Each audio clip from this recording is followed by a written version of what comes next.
Chầm ràm po nhiệt nhómอาตมาភាពជាសាមណសិស្សវត្តប្រាំងក្នុងឱកាសបុណ្យជុំបិណ្ឌនេះអាត្មាសូមជូននៅកំណាព្យកូនមេឪពុក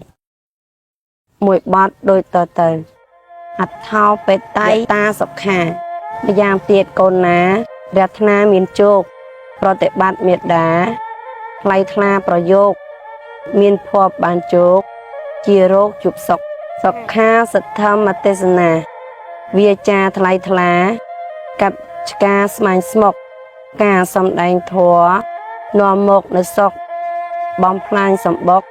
ខ្មាំងអវិជ្ជាសុខាសង្ខាសៈសាមគ្គីក្រុមពួកសង្ជីមូលមីរំគ្នា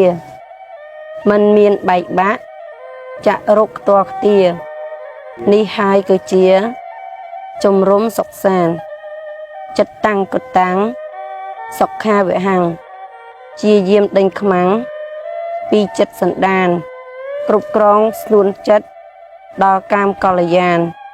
នាំសុខមកបានសែមខ្សានពីក្រៃសុខោបញ្ញាបដិលាភោបានលៀបថ្នៃធ្នោជាងកែវចរណៃគឺបានបញ្ញាភ្លឺច្បាស់រាល់ថ្ងៃឆ្លងកាត់ភពត្រៃប្រពៃសុខសានសូមអនុមោទនា